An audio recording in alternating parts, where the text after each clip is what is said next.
Good day mga boss, home service ulit. Ito po ay Honda EDB 150, nawala ang code, nawala ang remote. So kailangan natin ma-retrieve or ma-recover ang nawawalang code para maka-activate tayo ng bagong remote. Okay, so dito sa Honda, dahil upgraded na ang ating tools, pwede na natin kunin ang kaniyang code mismo sa via keyline. Okay, so sa Honda kasi kapag upgraded ang tools, dalawang option.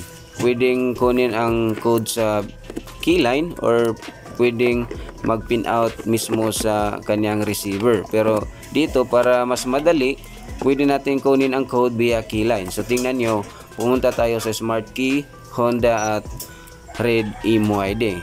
Sa Honda kasi hindi kapareho sa Yamaha.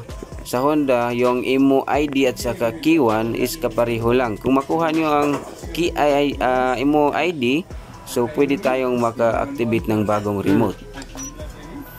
Okay? So sa mga tao dyan na nawalan ng remote, nawala ang code, pwede kayong mag-text or tumawag sa number na nasa screen. At pwede kayong mag-PM sa ating Facebook page, Rims Fix Garage, na ang profile ay maraming remote. Okay? So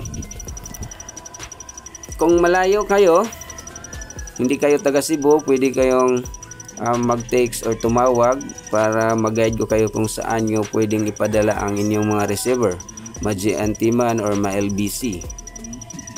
Okay? So dito, processing na po ang pag-recover ng code para makapag-activate tayo ng bagong remote.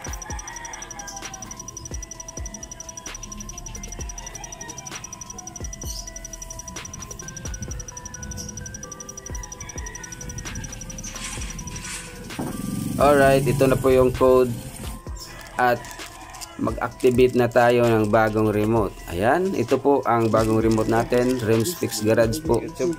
Okay. Ayan.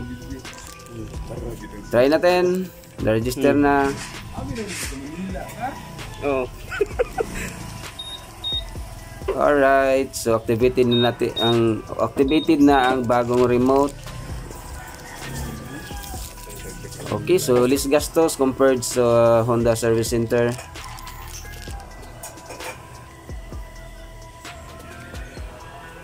Alright. Salamat sa iyo, boss.